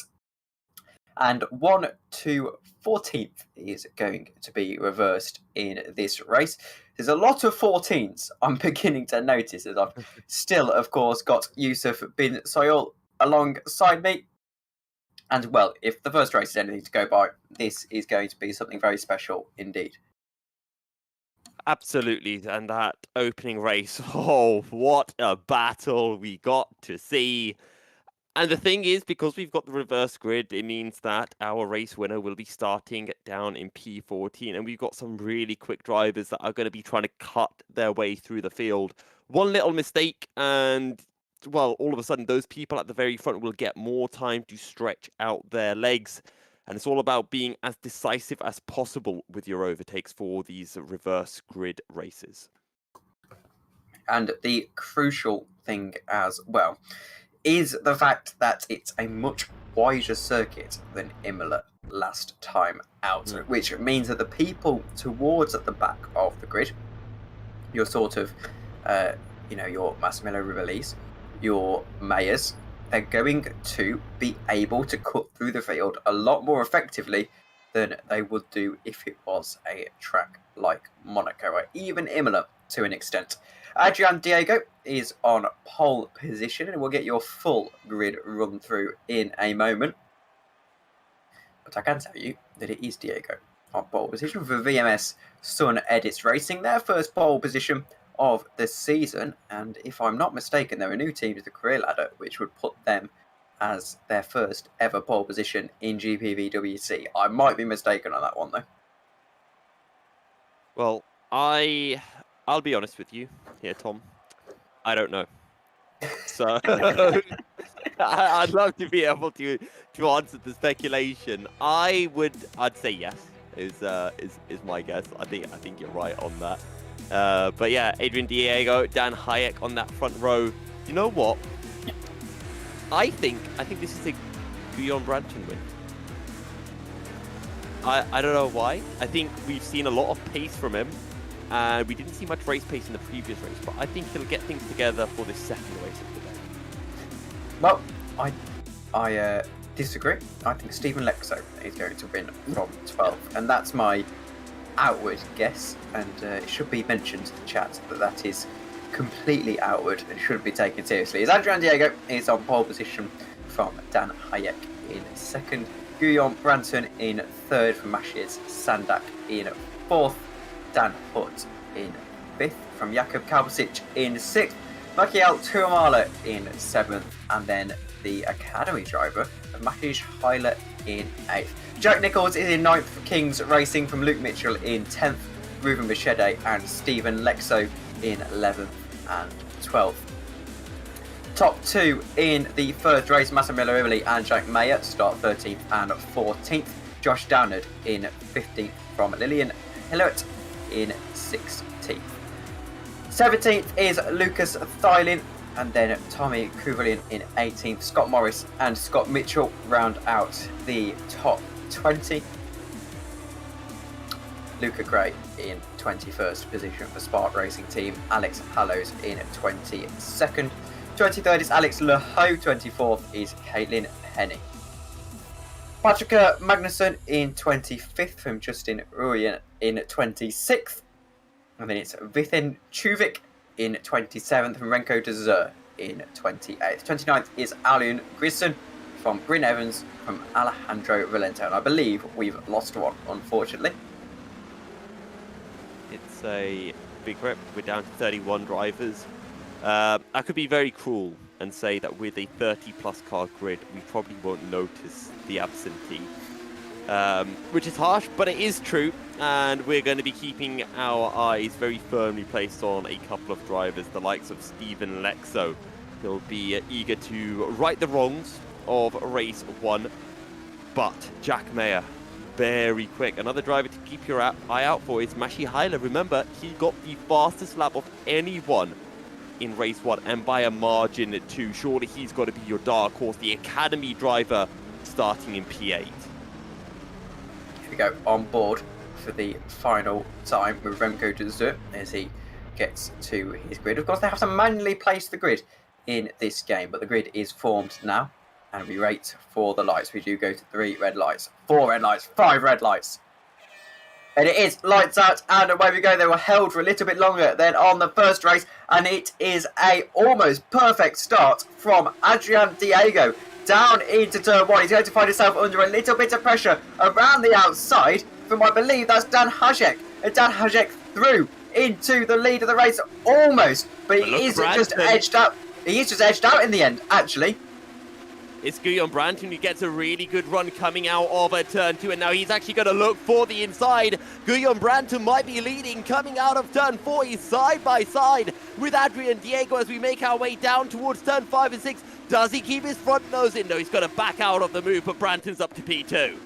That was a very good sequence of corners for Branton regardless, and he's now put himself in very good standing for this race. And that is a huge dive from one of the academy cars. I think that was Hyler who dived down the inside on Jack Nicholls. Didn't quite get the move, and now Jack Nicholls is going to have to find himself under pressure from Jack Mayer, I believe, the winner of the first race. It's not Jack Mayer, I apologise, it's Kalpasic. And he's managed to hold on to the position. Kalpasic up into P9, Justin Bruylen down, and there's a bit of an incident into turn 10, and that was involving I can't actually remember who that was involving. Anyway, Jack Nicholls in P8, Adrian Diego leading from Guillaume Branton and Dan Hayek. I'm just keeping my eyes. Szymon actually dropping down to P13, so it's been a torrid start for him, as I think that was one of the Alpha Sierra racing cars running very wide coming out of the right-hander. I think it was. It might have been Massimiliano Riboli. I would be mistaken on that one, perhaps. And he's actually edged someone out onto the runoff there. I don't think it was particularly intentional. I just didn't quite think he saw him coming. Dylan has got past Hyler, and now Branton is going to go for the move down into turn 1. He's got that before the corner. That is almost perfect. And he takes a look at that down the inside, and oh dear, that got very, very ugly indeed. That's 3 or 4 cars around, and Dan Hajek perhaps just outbroke himself a little bit there. That was really ugly, and it continues to get uglier down into turn 2. And is that someone around? I'm not sure, but Dan Hayek, he got very audacious, and he thought he could send his nose up the inside of Adrian Diego, taking advantage of the move from Guillaume Branton. Let's take a look at how this all goes again. So you'll see Adrian Diego, he moves to the outside. This allows Guillaume Branton to look down the inside, and Hayek just sees an opportunity, and he looks to go down the inside very late on the brakes. Rear end locks up, steps out on him, and he goes off, and that causes an incident further down. I think, who's that for? Oh, that's for Sandak. Sandak got involved. Sandak was the one facing in the wrong direction. He actually got very, very lucky to not be collected once more there. And I think he'll be counting his lucky stars after that one. Diego into second position, and now Branton perhaps is going to run away with this one. And maybe this is a theme that we're going to start to see throughout the season, where that if you can get into the lead early in the sprint race, perhaps because you didn't have a particularly good feature race, even though they are, of course, the same length as Diego goes a little bit wide, perhaps it allows you to run away with this sprint race like we saw with Machete at Imola. You can see further back, Penny has got past someone, Evans and Penny, actually having a little bit of a scrap down his 16th and 17th. But we look forward. Jack Nicholls is trying to set his eyes on Tuamala in 5th position. And these two seem to have been battling quite a lot over the last 3 races that we've had here in Formula Sprint 1. Of course, we've got such a long season ahead of us that it's not even, well, it's not even representative, these first 3 races, where everyone's going to be. And now, this is one of the red racing cars of Ruben Machete down the inside, and I think that's Kalpasic, and he's got through pretty nice and simply there. The red racing car's trying to launch a 2-pronged attack as Valente's very, very deep, and Valente does well to not crash, actually, there. And in fact, they are collecting each other. And 3 wide, and they do very, very well to keep it out of the barriers and clean. Valente's still around the outside. Who's that on the inside? Very audaciously, I think it's Penny. And she's just been edged out. I think she's actually going to go around the outside of Alejandro Valente, and Valente is just going to edge her out there. That got very, very scary for a second. Yeah, it got very scary. This is a battle for P16, P15, the final points position, as Mikkel Tumala has Jack Nicholls right behind him. I tell you what, maybe you could even be fancying Jack Nicholls for a race win. As Dan Hayek looking to the inside of Adrian Diego, gets the job done nice and cleanly. And now Diego has his teammate of Dan Hutt behind. VMS Sun Edits Racing in P3, P4. As Dan Hayek is forced to defend for a little bit longer. And now maybe actually Adrian Diego getting the switchback. Oh, going down the inside there's never going to work. And Adrian Diego is wise to the move and he backs out of it. And yes, the geometry of that corner not quite allowing you to make a move there. And Adrian Diego is still holding on here. Number 12. And in fact, he's been overtaken once more from Dan Hutt. Teammate through. Yes, he's clearly not the fastest in this race, is Diego. However, he's driving relatively well, and I imagine he'll be on for a pretty decent points finish here. Here's a big gaggle of cars actually, and Jack Nicholls involved in that battle on Tuamala. Finally, he's going to try and make the move on Tuamala down into turn 1, and oh dear, there's so much contact and just a little bit of argy-bargy. There was a lot of cars trying to go into 1. Jack Nicholls up into 5th position, perhaps going to get up into 4th position on Tuamala, down into turn 3. Let's see if he's able to brake later. He is, and Jack Nicholls is ahead up into P4. And now I think that Stephen Lexo is trying to make the move up into 5th position, and he stays 6th for the time being. So Stephen Lexo is really in contention for a podium position here. Yeah, he was able to find a way through on Luke Mitchell in the background. You can see that is Jack Mayer trying to find a way through, and he is able to get up into P10, but he's still got Machete up ahead as we get a replay of what happened down into turn 1. And this is just a classic case because the car on the left of Adrian Diego doesn't know that he's got 2 cars on his inside, so he just tries to leave space for 1, and Jack Nicholls gets up onto the curb. That means he can't quite get the turning rotation on the tyres, and he goes into the side of Tumala, but all's well that ends well, as they say. And then Stephen Lexo, he's able to just take advantage of this whole situation and gain a couple of places in the process. Yep, it was good driving from Stephen Lexo, and in fact it was good driving all around despite the contacts. It's not easy to go 3 wide into turn 1 here at Bahrain. Jack Nicholls actually up into 4th position, as I think he was before, wasn't he? But he's going to try and make the move for the podium. Not quite going to happen for him. And perhaps Jack Nicholls could easily find himself winning this race in 10 laps time. He's going to get the DRS on the 3rd position of Hayek, and we're going to see if Hayek is going to be able to defend down into turn 1. Jack Nicholls has got a lot of speed. Jack Nicholls is on a charge down into turn 1, and he makes the move stick nicely. That's a textbook move from Jack Nicholls on the DRS, but now he's got to set his sights behind him into his rear view mirror and see if he can defend effectively. It's not going to be easy for him around the outside. Can he stick it out? And no, he can't. And in fact, Tuamala's going to try and get back into the mix, and it's not quite going to work for him. But Jack Nicholls has to settle for 4th for the time being, as I think our broadcast directors found the replay button as we see what happened with Ruben Machete. Down in 21st position. I'm not too sure how he's got that far down. In fact, that's how he's got that far down, and that was a violent accident, actually, in all seriousness. It is with Jack Mayer as well, actually. And, well, that's not ideal at all from Ruben Machete. And it always seemed that something bad has to befall Ruben Machete, either in race 1, like last or 2 weeks ago, and this week here in race 2, trying to carve his way through the field. Jack Nicholls, though, up in P4. Maybe he's an outside chance for picking up a win. But with a certain Tumala and Stephen Lexo right behind him, maybe Lexo is still your favourite for this one. At the front, you can see Guillaume Branton pulling away. He's got himself a 2-second lead, but we saw his pace falling off towards the end of race 1. As Jack Nicholls now looks to the inside, decides against it, and slots back in behind Hayek, runs wide, out-braking himself, and this might give her Tumala and Lexo a good opportunity to find a way through into turn 1. That was rushed from Jack Nicholls. He didn't need to make the move there, and he's just kind of upset himself And now he's coming under a lot of pressure down into turn 1. It's going to be 3 wide, and Stephen Lexo is in prime position to make this move happen down into turn 1. He brakes as late as he dares, and perhaps he's going to get the overspeed out of the corner. Stephen Lexo didn't win race 1, sorry, he finished 3rd in race 1, and now he's up into 4th in race 2. He has to go a little bit defensive down into turn 3. He's again going to brake late, and Jack Nicholls is going to see if he can get past Tuamala just by the skin of his teeth, get through up into P5, but he'll be licking his wounds a little bit because it was a needless move that cost him that 4th position. Tell you what, Tom, we're here in the bazaar here in Bahrain because there's a sale on right now. Stephen Lexo gets 2 places for the price of 1 and moves up into P4 as Patrick Magnussen sends it beautifully down the inside into turn 9. There's, Magnussen doing a great deal better through that hairpin than he did at Donington a couple of years ago, and I do wonder if he remembers that. He crashed at the hairpin, and me and him had a little bit of an incident together back in 2020. You clearly remember it.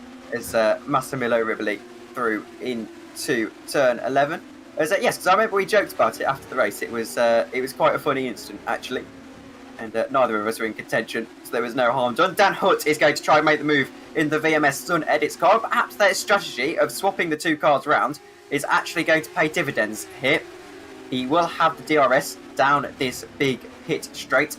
It's a very, very long pit straight, actually, and a big braking zone. So we know that the moves are very, very powerful, and I think Dan Hutt is going to make this move pretty safely, and I don't think there's going to be too much doing in the way of defence.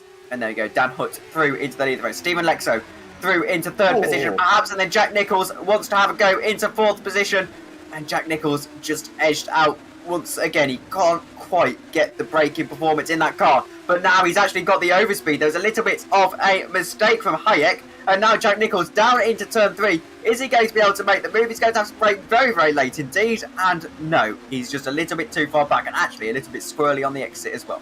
I don't know if you saw, but there was a mistake from Guillaume Branton, who lost the back end under braking, went up onto the curbs, as we see Lucas Thylin looking for a move as someone runs really wide. That's Hilaire, who ran wider through turn 4. Lucas Thylin in P16 on the back of Valente. And actually, remember your former race leader of Adrian Diego, he's down in P10 now.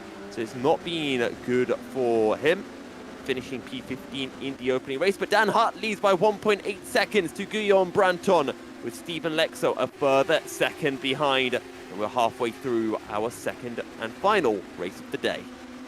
Jack Nicholls is driving like someone who has all the pace to win the race, but just can't quite get the car into the right positions. And track position, of course, is far more important than pace in a race.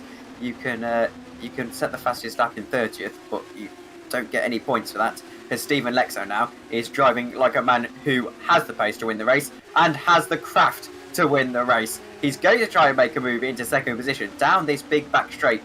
Big pit straight, as I'll get my words out eventually, you would think, and I think Magnussen has actually had a spin, and oh no! Magnussen has made a huge deal of that into the wall, and if it were real life, that would be a very, very expensive repair bill indeed, as Stephen Lexo gets through, and Jack Nicholls is going to try and make the move up into 4th position. I think this time he might just have the extra speed for it. Around the outside, Jack Nicholls, he makes contact! And, well, perhaps he just got a little bit too hasty there. And we see a replay of what happened with Magnussen. Actually, let's have a look. Does Magnussen get clipped? Or what happens? Oh, it's that curb, I think. It was that curb. No, in fact, he was under the braking. And then he just... I think he was getting pushed a little from the car behind, and maybe that forced him onto the curb, and then just can't get the brakes on. Also, with that incident we saw from Jack Nicholls, I'm going to have to blame Jack Nicholls on that one, just turning across, but no real incident of it. And thankfully, Guillaume Branton able to keep his car on the circuit. And thankfully, we're saved from R-Factor 2 doing weird business there. I did get a little bit scared for a second that our picture crashed for you. But we are back and we are live. Of course, Branton in 3rd position and Jack Nicholls now in 4th position. You'd think that perhaps he has a sniff at a podium here, Jack Nicholls. Oh yeah, absolutely.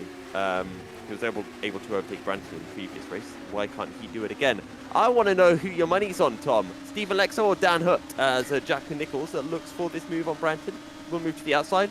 Should be a pretty easy one for the Englishman. So I'm not too sure how he's made that move. He clearly has a lot of top speed in that setup, and I have to say, I think Dan Hutt is going to get the win here. I don't see him losing 1.7 seconds, and in fact, no, that's a complete lie. I completely see that. I think Stephen Lexo is going to win. I'll back out of the underdog right at the end there. As now we see Luke Mitchell actually going to go for a dive on Jack Nichols, not quite going to make it. And well, I think Jack Nichols got a little bit scared for a second there, as that looks like it was almost a kamikaze move. I don't think Jack Nichols gets the podium. I think it's going to be going to Jack Mayer, actually, as this is going to be a replay of the attempted pass from Luke Mitchell. Oh, okay. And yeah, that's how Jack Mayer got up into P4. No, P5. So thanks for visiting our PowerPoint presentation as we move back to live pictures. Hey, there's a replay. There we go. And, well, there you go. Just around the outside. And, well, I think that's the best insight you could have provided to that particular move, Yousuf. And as we move on in this race, no, don't apologise. It was quite a good impression of a car, actually. Oh, thank you. It's, you know, when you watch Formula 1 with the turbocharged engines and the V10s, you just need commentators to make V8 sound effects to liven things up a little.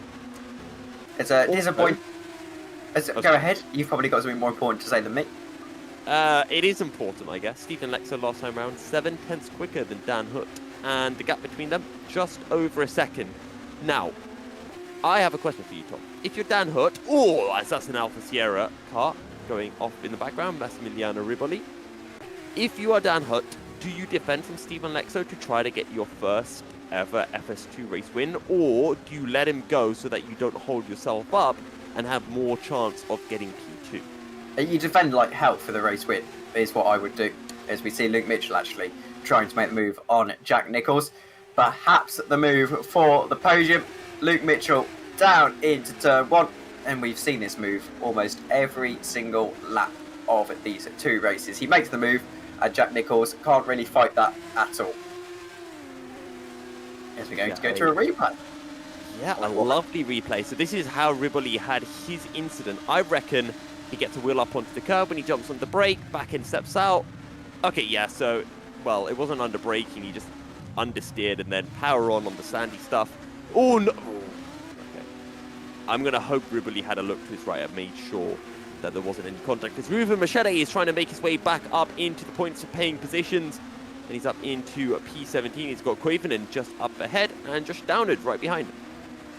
He's trying to make a bit of a consolation out of this race in what has otherwise been probably a weekend to forget, as Jack Nichols now is trying to make the move back into third position, but he's actually going to have to find himself defending from Jack Mayer, who of course raced in the first, won the first race. I apologise. And someone in chat has put Jack Nichols against Eutus might meet us on the track. What a world we do live in. What? And if you don't understand that reference, one of the drivers, and I forget who it is in this race, joined one of the F1 esports races under that name, and got a lot of funny clips of Jack Nichols saying that word, as he's now having to go defensive from Jack Mayer. Fair enough. Okay. Jack Mayer, though, is still on the back of Nichols then, and he's going to pull to the inside. He's got DRS, but he doesn't quite have the slipstream from Luke Mitchell, and we saw it affecting drivers before, and as a result, he's got to tack right back in behind the King's Racing car, and this time Nichols goes defensive, and actually goes on the offensive, down the inside of the Alpha Sierra car. They make a little bit of contact, and Jack Mayer just waiting for the opportunity to present itself, and we might even be going 3 abreast. Because Luke Mitchell is going to drop 2 positions. Jack Mayer looks to the middle of the circuit, could look for a send. Holding it around the outside is the attempt from Luke Mitchell as Mayer's back end steps out on corner exit. But Mayer keeps his car in check and moves up to P4. And, well, Jack Nichols has made very good returns from that. So I didn't think he was really in contention to make a move there. And it was very audacious. And it required the other party cooperating, and he did. So I think he'll be rather chuffed with that one. Lap 11 of lap 14. And I'm going to look forward. Stephen Lexo still not past Dan Hutt. And in fact, we can see that Jack Nicholls still under pressure. And Massimiliano Riboli now going for the other Kings Racing car. Down into turn 11. And he's got the DRS. And this is probably the best opportunity of ever to make a move down into this particular corner. Of course, this corner being where the esports line was born. And Massimiliano Riboli gets into 10th position and is making the best of a bad situation, you would say. Let's have a look back at Jack Nicholls. It seems to be one of the main protagonists of this race, with Jack Mayer trying his best to get past. And Jack Nicholls is putting up a valiant defence so far. How long that will last as we head into the DRS zone, well, is anyone's guess. And, well, my guess is that it won't last very long at all, with Jack Mayer has so much overspeed, and Jack Nicholls, I don't think, can hold a candle to that kind of pace. He's going to try, though, brakes as late as he can. Down into turn one, and Jack Nicholls, I think, perhaps, has made the position stick. Yeah, he's defended it really well, and now Luke Mitchell is back into this. He's going to get the overspeed on the pair of them as they head up here towards turn 4. Great aggressive defending from Jack Nicholls, but he loses the position nonetheless. And there comes Mayer getting the switch back on the pair of them as we head down towards turn 5. Mayer will have the inside for 5, but that will become the outside for 6. Can Mayer hold on? Yes, he can. Jack Mayer, that's how you do it, son. It's like a dance. It's like a waltz when battling around this circuit. But you can definitely come here again as we're going to go to a replay of the move. This is a tango. As we're going to see the move again down into turn 1. And it wasn't this, it was the important bit. It was the fact that Jack Nicholls is able to defend so valiantly. He leaves all the space he can leave. And then Jack Mayer sticks it around the outside, stays around the outside, tucks back into the slipstream. And then they both get done by Luke Mitchell on the right-hand side here, down into turn 3. And then Jack Mayer thinks, actually, I can make the best of this opportunity. On the switchback, makes the move.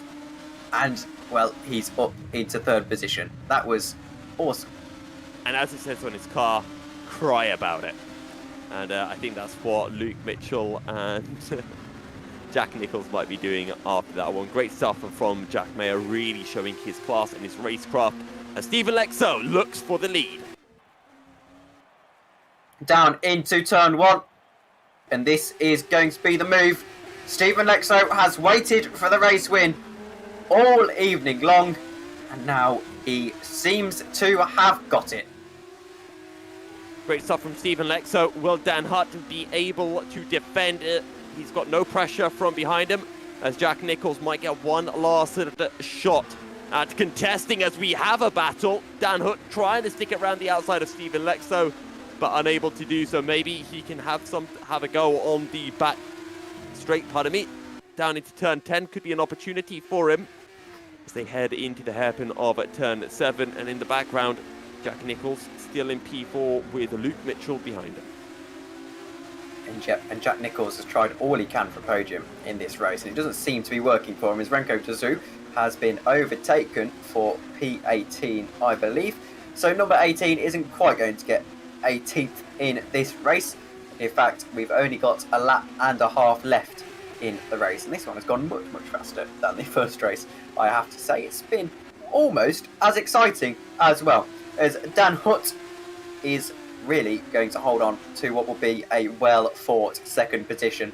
His first time in a full-time seat, and Dan Hutt, it might not even be over yet. He's still in with an outside chance of being able to make the move down into turn 1, as he's actually subbing in for Stan Valestra this evening, and perhaps he's making a case for himself to be put into that car full time. Let's see though if he can add a win to his CV. He hasn't quite got the DRS, I don't think. It's not on the steering wheel.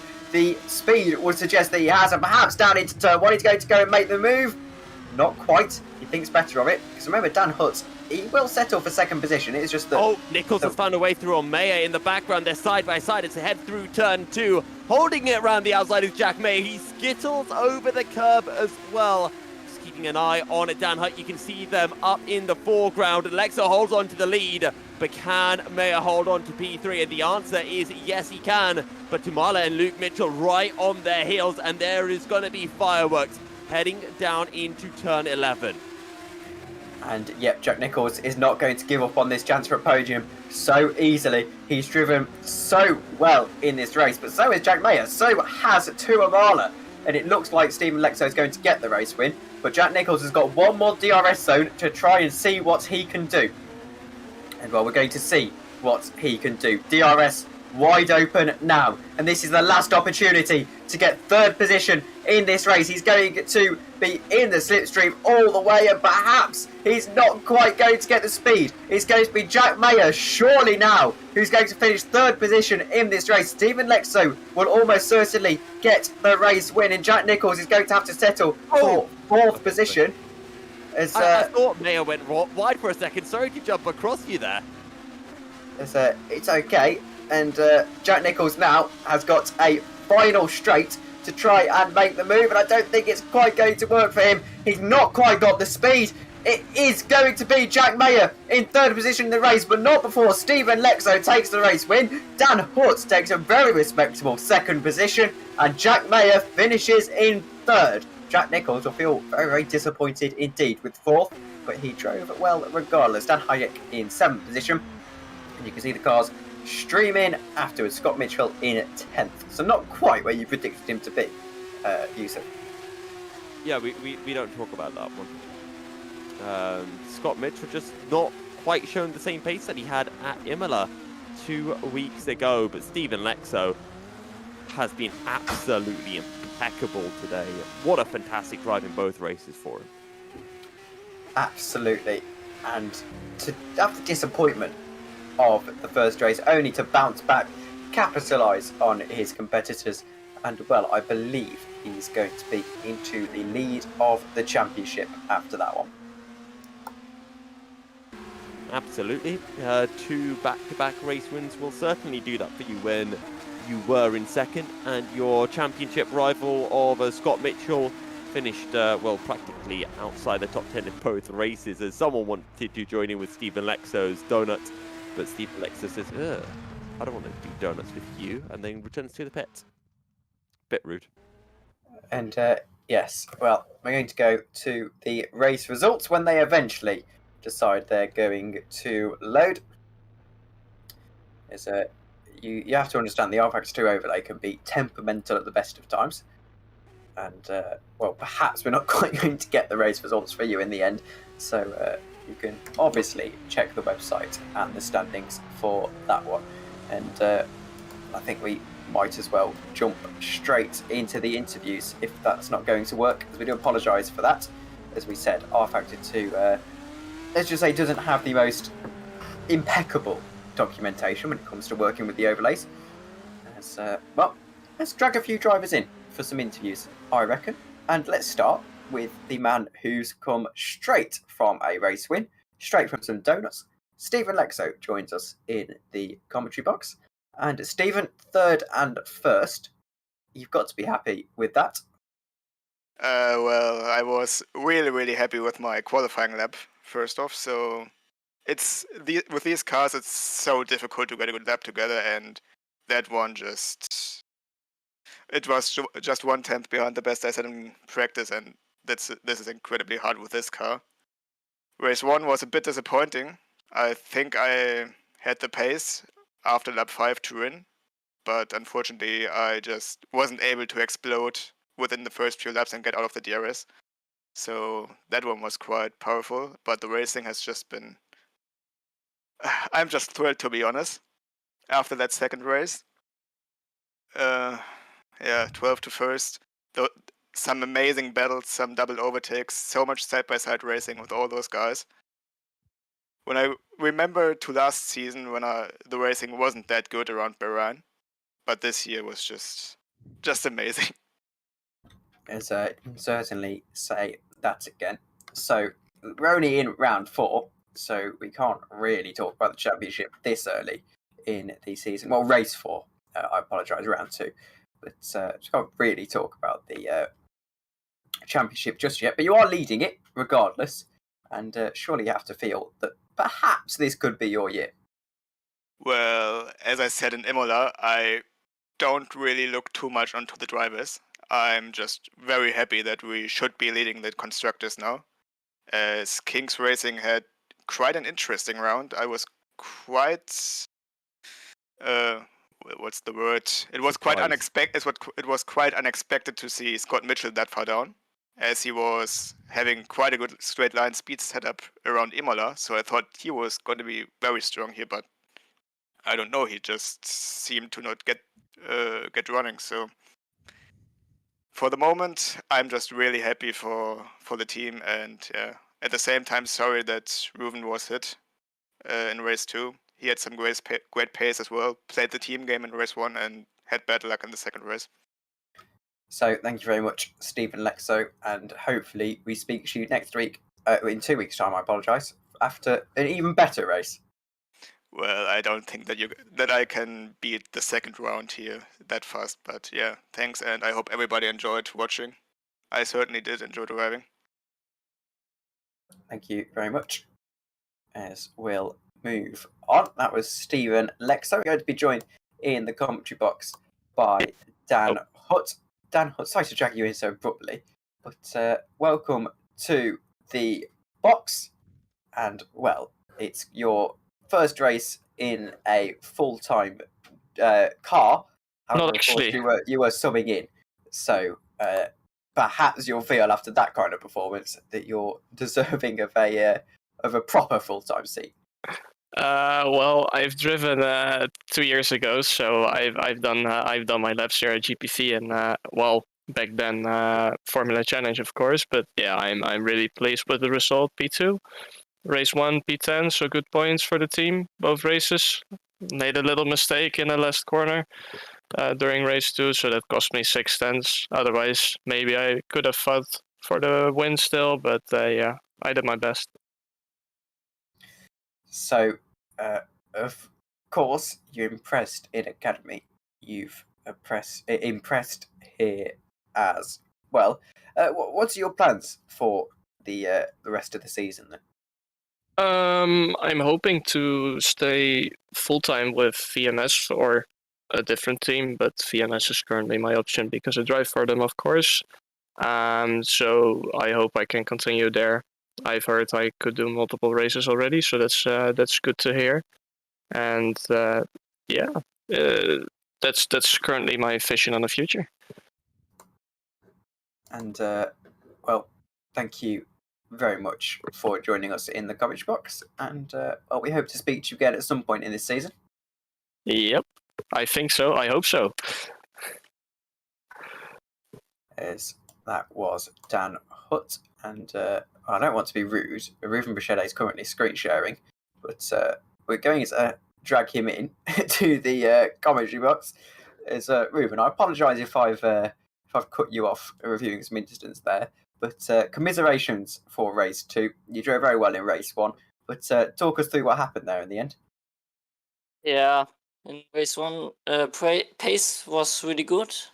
But in the DS train, it's impossible to pass a guy without he making a mistake. So it's really difficult. In race 2, I was running really well to the point where Diego hit me from the back, but I caught it, so it was okay. And then I had a collision with Jack, and yeah, I don't know what to think about this because I gave him a room, and he touches the curb and he spun me around. So I don't know, but I have to think about this. But I think it's 60-40 for him, I would say. But I don't know how I feel tomorrow's if I will report it or not. So was unlucky. And so it appears that Red Ven are looking like you emerging as championship contenders. 85 points to Kings Racing's 90, though that's provisional. It might change as we see the race director just sort of finish up the standings. Do you think that you have a package that can win the Constructors' Championship this season? I think yes. Me and Team have both amazing pace. I don't see a point where we could not win this. So I hope that we have a long and nice battle with Kings Racing and Alpha. And yeah. And well, thank you very much. And well, you'll be back better in 2 weeks' time. I'm sure a little bit unlucky with that incident there. Thank you very much for joining us in the commentary box, and we'll see you next time out. That was Reuven Machede, and well, final words from Yousuf, then we'll close out the stream. Yeah, it's been an absolute pleasure again, Tom. We've had 2 wonderful races here at Bahrain, and I can't wait to be getting back underway in 2 weeks' time for the 3rd round of the championship, and potentially more domination from Red than Racing, maybe a return to form for Kings Racing. And yes, and that's for certain. So I have been Tom Dillon. We've had a very active chat this evening. So thank you all to everyone who took part. And we do thank you all very much for watching. And we'll see you all later. Good night.